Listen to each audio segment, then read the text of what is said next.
बिस्मिल्लाहिर्रहमानिर्रहीम। अस्सलामुअलैकुम। आज हमारा टॉपिक है टाइप्स ऑफ नेटवर्क। नेटवर्क की बेसिक 3 टाइप्स हैं। Number 1 LAN, number 2 MAN and number 3 वैन। सबसे पहली टाइप है लैन, जो एब्रीविएशन है local area network. Number 1 it covers a small area. LAN network computers और दूसरी डिवाइसेस को स्मॉल ज्योग्राफिकल एरिया में कनेक्ट करता है। इसके बाद है it usually connects the computers and other devices with in one office और a building or a group of buildings. LAN network usually एक ऑफिस को, एक बिल्डिंग को और या ग्रुप ऑफ बिल्डिंग्स को आपस में कनेक्ट करता है। इसके बाद है LAN can transmit data at very high speed. LAN की जो डाटा ट्रांसमिट स्पीड होती है वो काफ़ी ज़्यादा होती है। Then data transmission speeds of LAN are typically from 10 megabits per second to 1000 megabits per second. इसके जो LAN नेटवर्क की जो डाटा ट्रांसमिट स्पीड होती है वो 10 मेगाबिट्स पर सेकंड टू 1000 मेगाबिट्स पर सेकंड होती है, यानी ये काफ़ी ज़्यादा होती है। इसके बाद है it can transmit data in a limited distance. There is also a limit on the numbers of computers that can be attached to LAN. LAN network में जो डाटा लैन नेटवर्क में डाटा एक लिमिटेड स्पीड में ही transfer हो सकता है और इसमें नंबर ऑफ़ कंप्यूटर्स की भी लिमिट होती है। एग्जाम्पल में हम कॉलेज के कंप्यूटर लैब का जो नेटवर्क होता है उसको हम लैन कह सकते हैं। एडवांटेजेस ऑफ लैन की बात करते हैं। 1 copy of software can be shared by all the users in a LAN.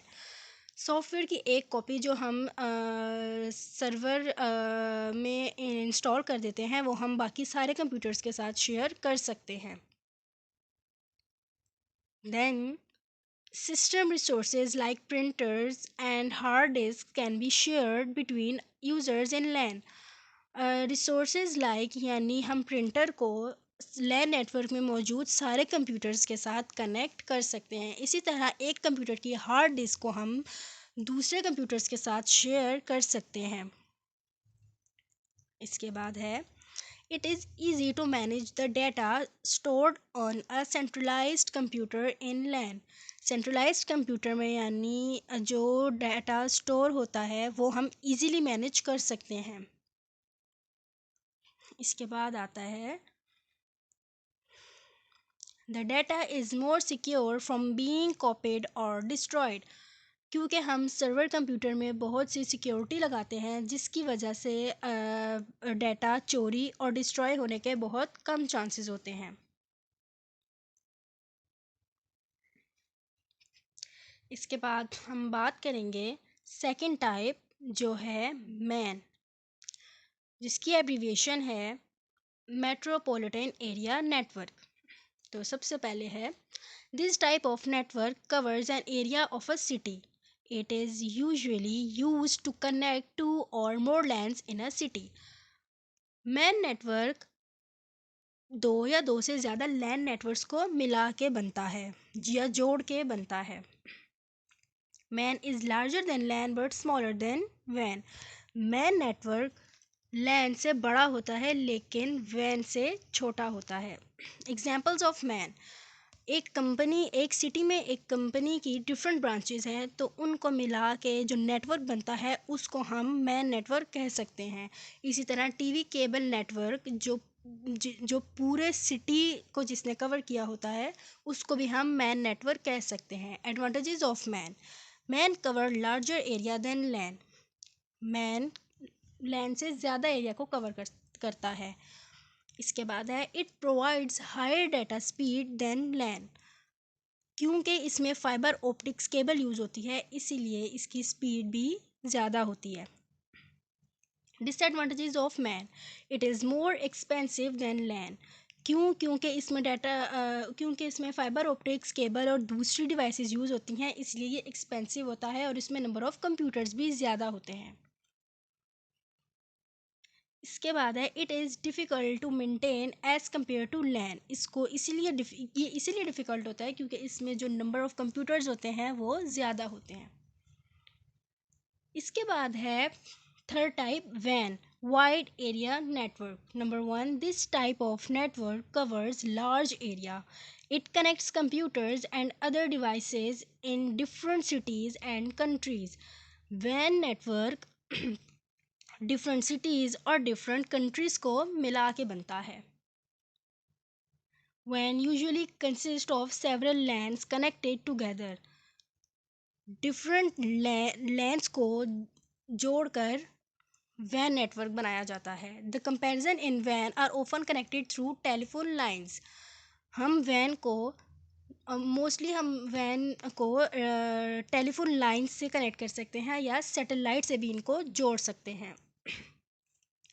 The transmission rate of WAN is typically from 56 kilobits per second to 50 megabits per second.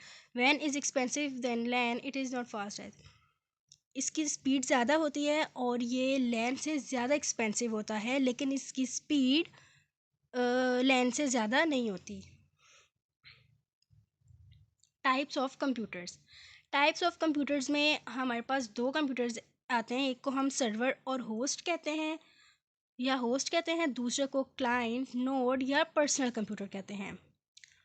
अगर एक पर्सनल कंप्यूटर एक server computer से connect होता है तो हम uploading और downloading easily कर सकते हैं. The transfer of data from personal computer to host computer is known as uploading. जो डाटा हम पर्सनल कंप्यूटर से होस्ट कंप्यूटर में ट्रांसफ़र करते हैं उसको हम अपलोडिंग कहते हैं. इसी तरह the transfer of data from host computer to personal computer is called downloading. और जो हम होस्ट कंप्यूटर से पर्सनल कंप्यूटर में डाटा ट्रांसफ़र करते हैं उसको हम डाउनलोडिंग कहते हैं. अब हम बात करते हैं एग्जांपल ऑफ वैन की. जो डिफरेंट सिटीज़ में बैंक के ATMs होते हैं उसको भी हम वैन नेटवर्क कह सकते हैं. इसी तरह पाकिस्तान के डिफरेंट सिटीज़ में नादरा के ऑफिसेज़ हैं उसको भी हम वैन नेटवर्क कह सकते हैं. बिस्मिल्लाहिर्रहमानिर्रहीम. अस्सलामुअलैकुम. आज इंटरनेट हम सभी यूज़ करते हैं, लेकिन क्या हमने कभी जानने की कोशिश की कि इंटरनेट कब और कैसे इवॉल्व हुआ? तो आज हम इस वीडियो में यही जानेंगे. तो चलते हैं हम हिस्ट्री ऑफ इंटरनेट की तरफ.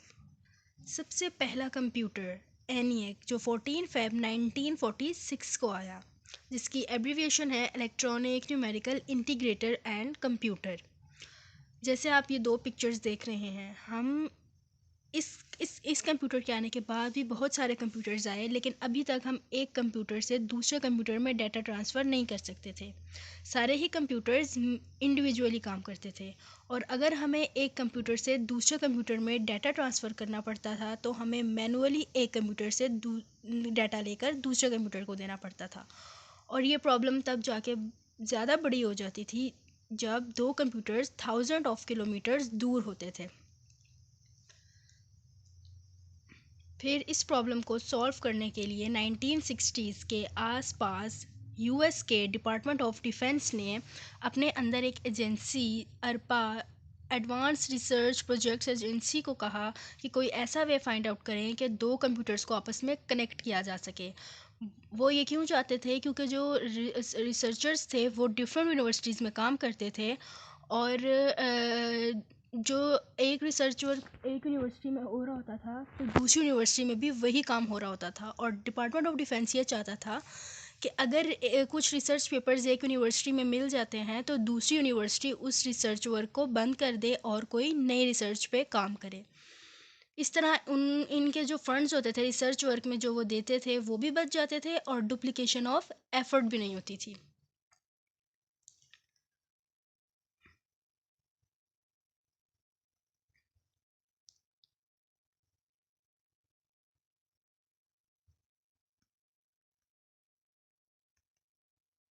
इसके बाद 1969 में US की 4 universities, university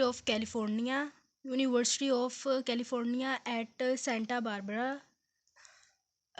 Stanford Research Institute और university of Utah, department of ARPA ने इन 4 यूनिवर्सिटीज़ को आपस में कनेक्ट किया, यानी इनमें मौजूद कंप्यूटर्स को आपस में कनेक्ट किया। ये आप जो मैप देख रहे हैं ये यूएस का है, और इस मैप के अंदर ये जो नेटवर्क इन्होंने बनाया है, इस ये आप देख रहे हैं 4 यूनिवर्सिटीज़ हैं जिनको आपस में कनेक्ट किया गया है, और अर्पा ने इसका नाम रखा था अर्पानेट। इन 4 यूनिवर्सिटी में मौजूद कंप्यूटर्स को आपस में कनेक्ट किया था, जिनको जिनको नाम दिया गया, जिसके बाद अर्पा ने नाम दिया अर्पानेट। फिर इसके बाद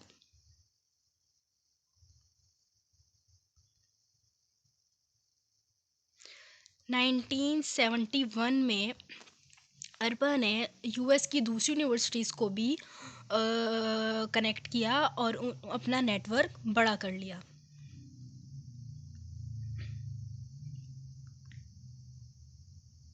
इसके बाद आता है 1972। 1972 को आप बर्थ ऑफ इंटरनेट कह सकते हैं। ये 2 साइंटिस्ट की पिक्चर्स आप देख रहे हैं, एक है विंडसर्फ, दूसरा है बॉब खान।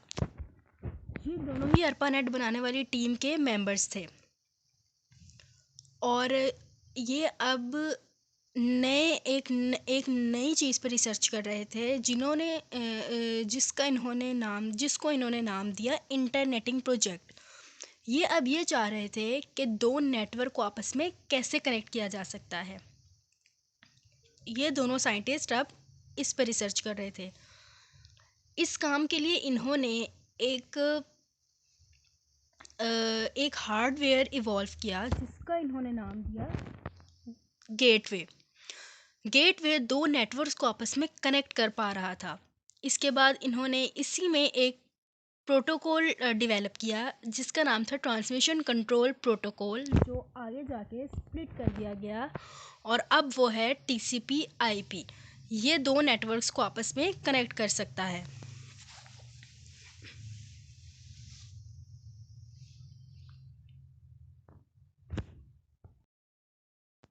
फिर इसके बाद आता है 1981 CS net. CS net history of internet में बहुत बड़ा माइलस्टोन था। इसको माइलस्टोन कहा जाता है, और ये नेशनल साइंस फाउंडेशन ने ही बनाया था। NSF को लाने का मकसद CS नेट को लाने का मकसद क्या था? क्योंकि जो अर्पानेट था, तो जिन यूनिवर्सिटीज़ का tie up department of defence से था, सिर्फ वही अर्पानेट को यूज़ कर सकती थी, बाकी यूनिवर्सिटीज़ अर्पानेट को नहीं यूज़ कर सकती थी। तो CS नेट के आने से ये हुआ कि जिन यूनिवर्सिटीज़ का टाई अप अर्पानेट के साथ नहीं था, उन्होंने नेशनल साइंस फाउंडेशन के साथ अपना टाई अप कर लिया, और वो CS नेट को यूज़ करने लगी।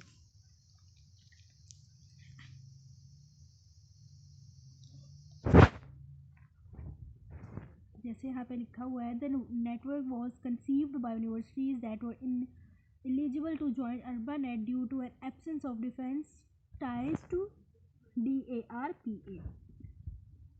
Then फिर इसके बाद हमारे पास आता है 1983 ARPANET स्प्लिट। CS नेट आने से हर नॉर्मल लोगों तक भी इंटरनेट पहुंच रहा था, और अब हर बंदा इंटरनेट इजीली यूज़ कर सकता था। जिसके बाद गवर्नमेंट को लगा कि अब अर्पानेट को स्प्लिट कर देना चाहिए, क्योंकि अर्पानेट सिर्फ जिनका टाई अप था डिपार्टमेंट ऑफ डिफेंस के साथ, सिर्फ वही यूज़ कर रहे थे। इसलिए गवर्नमेंट ने क्या किया कि अर्पानेट को स्प्लिट कर दिया MIL नेट और अर्पानेट में। MIL यानी मिलिट्रीज़, जो MIL नेट मिलिट्रीज़ के लिए था और अर्पानेट सिविलियंस के लिए था। इसके बाद 1986 में हम आते हैं और बात करते हैं NSF नेट की। NSF नेट को भी नेशनल साइंस फाउंडेशन ही लाया था। यहाँ पे NSF का मतलब नेशनल साइंस फाउंडेशन ही है। NSF नेट को क्यों लाया गया? क्योंकि जो पहले इंटरनेट थे वो अब बहुत सारे लोग यूज़ कर रहे थे, तो यूज़र्स ज़्यादा होने की वजह से नेट की स्पीड स्लो हो गई थी, इसलिए NSF नेट को लाना पड़ा। 5 सुपर कंप्यूटर्स जो through out the United states थे, उनको कनेक्ट किया गया और अब स्पीड थी 1.544 मेगाबिट्स पर सेकेंड, यानी काफ़ी ज़्यादा स्पीड थी अब नेट की। इसके बाद हम बात करेंगे 1991 में एएनएस नेट की। एएनएस नेट को भी इसलिए लाया गया क्योंकि अब जो इंटरनेट की स्पीड थी वो और ज़्यादा स्लो हो गई थी, तो यूएस गवर्नमेंट ने एएनएस नेट को लाने का फैसला किया। एएनएस नेट को कैसे बनाया गया?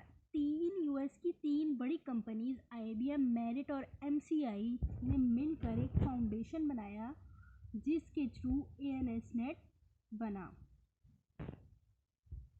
तो ये थी हमारी हिस्ट्री ऑफ इंटरनेट। उम्मीद है आप सबको समझ आ गई होगी। अल्लाह हाफ़िज़। अस्सलाम वालेकुम, मेरा नाम इस्मत ज़हरा है और मेरा आज का टॉपिक है ईमेल। ईमेल की फॉर्म इलेक्ट्रॉनिक मेल है। ईमेल कम्युनिकेशन का एक नया ज़रिया है।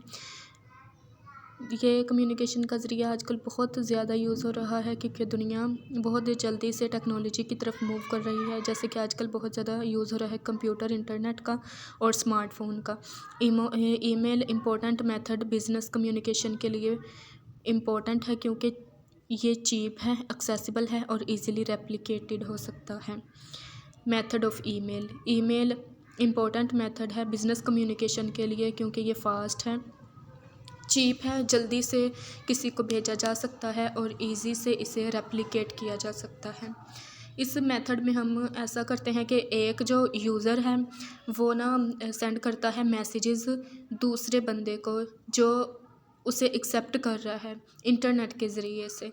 ये मोस्टली यूज़ होता है बिज़नेस में, एजुकेशन में, टेक्निकल कम्युनिकेशन में और डॉक्यूमेंट इंटरेक्शन में। यानी एक बंदे को हमने अगर डॉक्यूमेंट्स सेंड करने हैं तो हम ईमेल का इस्तेमाल करेंगे, और अगर उसने हमें कोई इन्फॉर्मेशन सेंड करनी है तो वो भी ईमेल यूज़ करेगा।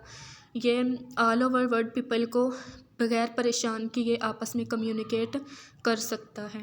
Working of email. Email system जो है वो यूज़र्स को अलाउ करता है कि वो नेटवर्क के ज़रिए टेक्स्ट सेंड करें, ग्राफिक्स, साउंड्स और एनिमेटेड इमेजेस दूसरे इस्तेमाल करने वालों को सेंड करें। Use of emails. ईमेल को इस्तेमाल किया जाता है ऑल ओवर वर्ल्ड पीपल को आपस में कनेक्ट करने के लिए, एक से ज़्यादा लोगों को आपस में कम्युनिकेट करने के लिए, डॉक्यूमेंट इंटरेक्शन यानी डॉक्यूमेंट सेंड करने के लिए और रिसीव करने के लिए। हम किसी भी वक्त लोगों को परेशान किए बगैर उनको मैसेजेस सेंड कर सकते हैं। Common types of email. Email की बहुत ज़्यादा टाइप्स हैं और इनमें से जो कॉमन है वो है newsletter email, lead nurturing email, promotional email, milestone email, survey email. Advantages of email. Email के ये फ़ायदे हैं कि ये फ्री है और जल्दी से काम करता है। ईमेल सिंपल है। ईमेल इजीली रेफरेंसिंग को अलाउ करता है। ईमेल एक्सेसिबल है फ्रॉम एवरीवेयर, यानी जहाँ भी हम मौजूद हैं, दुनिया के किसी भी कोने में हम हैं, तो हम अगर किसी को कोई इन्फॉर्मेशन सेंड करना चाहते हैं तो हम ईमेल यूज़ कर सकते हैं। ईमेल का एक बड़ा फ़ायदा ये है कि ये पेपरलेस है, यानी अगर हमने किसी को कोई इन्फॉर्मेशन, कोई डॉक्यूमेंट्स, कोई भी डाटा सेंड करना है तो उसके लिए हमें उसके पास नहीं जाना पड़ेगा, तो हम अपनी डिवाइस यानी मोबाइल, कंप्यूटर या लैपटॉप के ज़रिए उससे भेज सकते हैं। जहाँ पर किसी चीज़ के फ़ायदे होते हैं वहाँ पे उसके नुकसानात भी होते हैं। और ईमेल के डिसएडवांटेजेस ये हैं कि इसमें वायरस आ सकता है, डाटा स्टोरेज इशू हो सकता है, डाटा प्रोटेक्शन इशू हो सकता है, और जो हम अगर हमें कोई ईमेल सेंड कर रहा है तो हमारे पास बहुत ज़्यादा इनबॉक्स में ईमेल रिसीव हो सकते हैं जो हमारी बैटरी को फिल करते हैं और जिसकी डिलीशन में काफ़ी टाइम कंज्यूम होता है। स्ट्रक्चर ऑफ ईमेल, यानी ईमेल को जब हम भेजते हैं तो उसका एक कंप्लीट पैटर्न होता है। हम पहले उसके सब्जेक्ट लाइन लिखते हैं जिसमें हम शॉर्ट लाइन में ये समराइज़ करते हैं कि हमारा ईमेल लिखने की क्या रीज़न है। ग्रीटिंग होती है, इसमें हम जो रिसीवर है उसको पूछते हैं, उसका हाल चाल पूछते हैं। फॉर्मल और कंसाइज में बॉडी। मेन पैराग्राफ जो ईमेल का है वो बताता है कि हम इसमें क्या इंफॉर्मेशन दूसरे बंदे को सेंड कर रहे हैं, इसमें हम उसे क्या डाटा दे रहे हैं जिसको वो रिसीव करके अपना काम करेगा। Okay.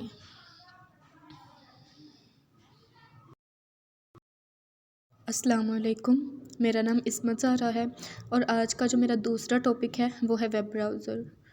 What is web browser? Introduction. जो वेब ब्राउज़र है वो एज एन इंटरफेस एक्ट करता है बिटवीन यूज़र और वेब सर्वर के। यूज़र वो पर्सन है जो इंफॉर्मेशन सर्च करना चाह रहा है और जो वेब सर्वर है वो इंफॉर्मेशन देता है। वेब ब्राउज़र जो है वो उस इंफॉर्मेशन को यूज़र की स्क्रीन पर शो करता है। सॉफ्टवेयर एप्लीकेशन वेब ब्राउज़र एक सॉफ्टवेयर एप्लीकेशन है जो कंप्यूटर के ऊपर चलती है और ये वेब पेजेस को लोकेट यानी ढूंढने और डिस्प्ले करने का काम करती है। जो वेब यूज़र है वो यानी वो पर्सन जो इंफॉर्मेशन सर्च कर रहा है वो वेब सर्वर के ज़रिए इंफॉर्मेशन को सर्च करता है। वेब सर्वर इंफॉर्मेशन देता है यूज़र को और थ्रू क्लाइंट प्रोग्राम यानी वो ब्राउज़र के ज़रिए वेब सर्वर इंफॉर्मेशन यूज़र तक पहुंचाता है। History of web browser 1980s से चल रही है, जब फर्स्ट वेब ब्राउज़र की बुनियाद रखी गई जिसका नाम वर्ल्ड वाइड वेब है और जिसने इसे इन्वेंट किया उसका नाम टिम बर्नर्स-ली है इन 1991 में। जो माइक्रोसॉफ्ट कंपनी है उसने वेब ब्राउज़र इंटरनेट एक्सप्लोरर को इन्वेंट करके इसका वर्ल्ड वाइड वेब का जवाब दिया इन 1995 में जब इंडस्ट्रीज़ में ब्राउज़र वार चल रही थी। फीचर्स।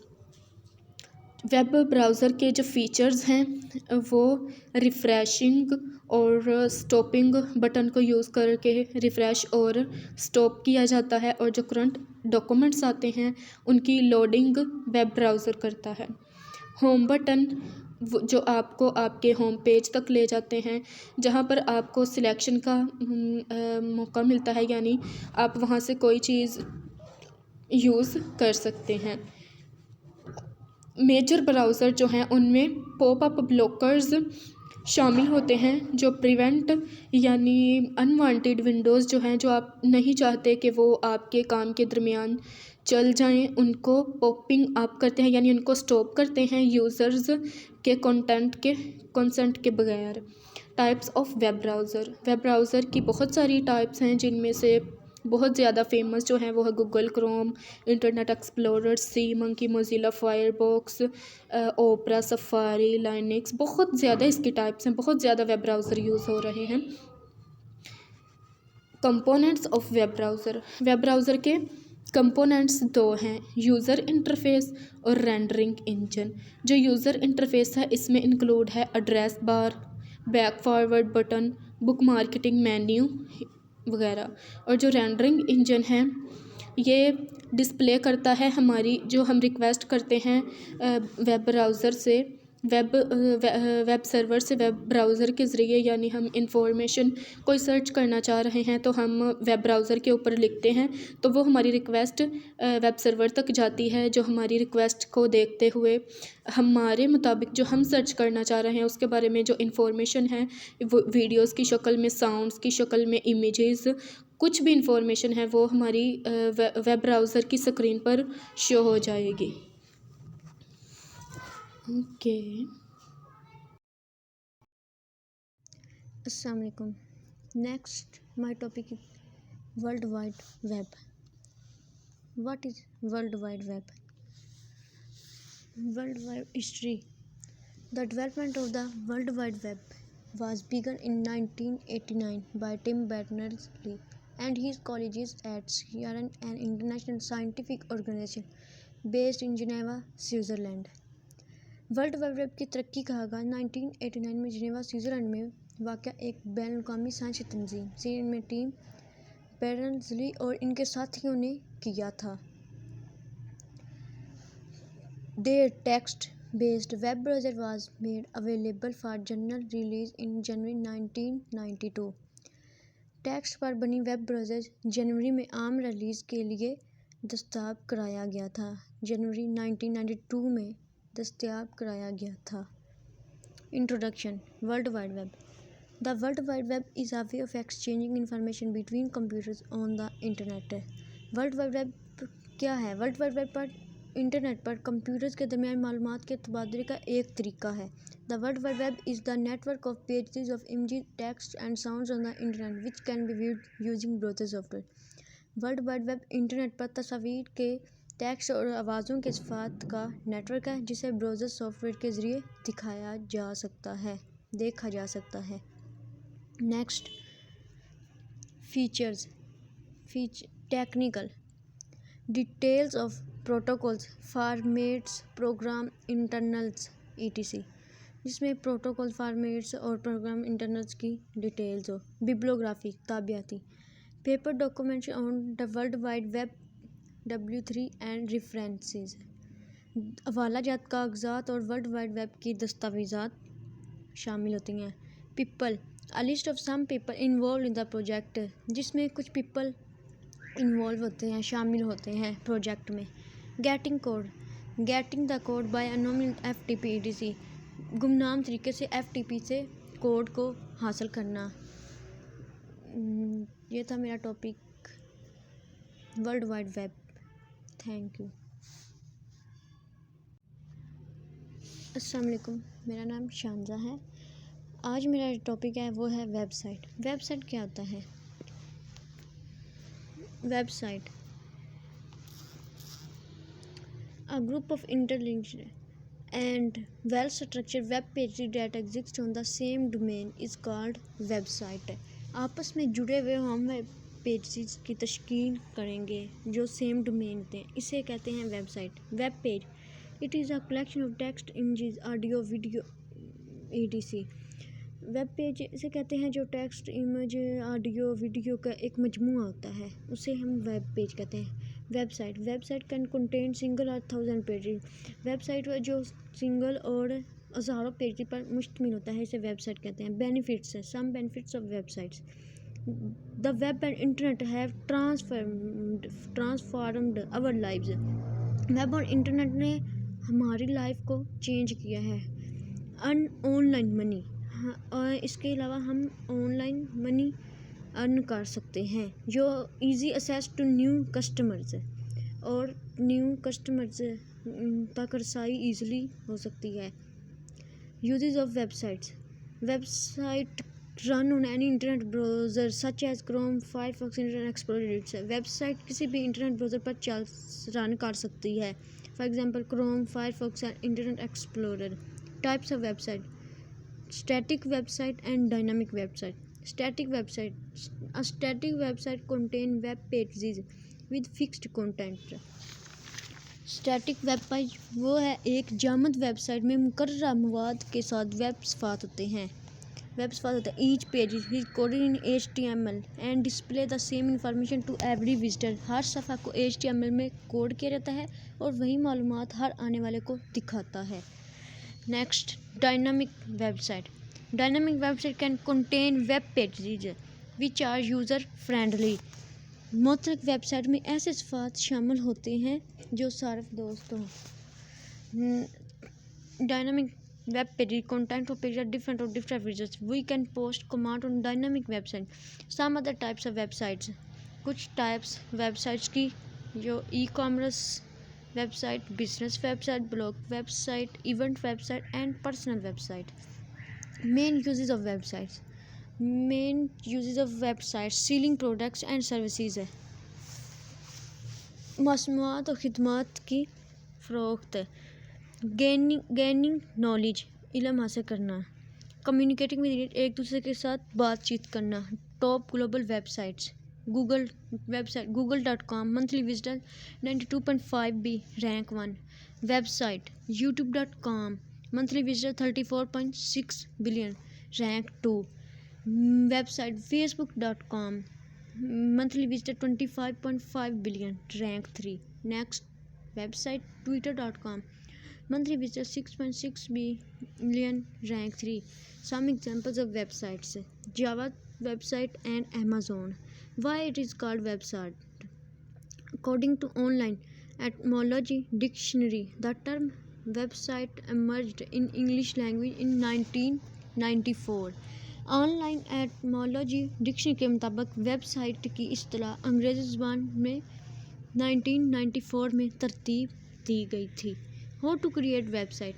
वेबसाइट को कैसे क्रिएट करते हैं? Choose the perfect domain. Perfect domain को चूज़ करके। Build your website architecture. Website का फ़न तामीर बनाएंगे। Connect your web pages with menus. ज़राए वेब पेजेस के ज़राए को मरबूत करके। एंड हमारा टॉपिक था वेबसाइट। Thank you. अगला मेरा टॉपिक है ई कामर्स। ई कामर्स क्या होता है? E commerce the buying and selling of products and services over the internet. Internet से मसनूआत की खरीद फरोख्त करना, इसे ई कामर्स कहते हैं। Examples: Many companies were quick to understand the value of e-commerce, so they started selling their products online.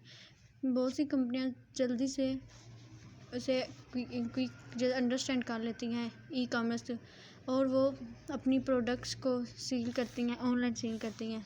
Some features of e commerce: non cash payment. E commerce enables use of credit card, debit card, smart card, electronics fund transfer for banks, website and other modes of electronics payment. E commerce में ये है कि हम इसकी गैर नगद अदायगी कर सकते हैं। For example debit card, smart card, electronic card वगैरह के ज़रिए हम इसकी नगद अदायगी कर सकते हैं। Service availability: e commerce automates business of enterprises of products and services by them to customers. E commerce कारोबारी इदारों को खुद कार बनाता है जो मसनूआत और खिदमात के ज़रिए सार्फिन के लिए किसी भी वक्त कहीं भी दस्तयाब हैं। Customers are available any time anywhere, कहीं भी किसी भी वक्त हम इसे खरीदा फरोख्त के लिए इस्तेमाल कर सकते हैं। सपोर्ट हमायत करना: e commerce provides various ways to provide pre sales and post sale assistance to provide better services to customers. E commerce सार्फिन को बेहतर खिदमात फराहम करने के लिए फ़रोख्त से पहले और फ़रोख्त बाद फ़रोख्त अमदाद फ़रोख्त फराहम करने के मुख्तलिफ तरीके फराहम करता है। Communication improvement: e commerce provide ways for faster efficient reliable communication with customers और पार्टनर्स। ई कामर्स सार्फिन और शराकतदारों के साथ तेज़ तर मौसर काबिल एतमाद मौसरियत के तरीके फराहम करता है। Some advantage of e commerce: reduced operating cost, operating लागत में कमी।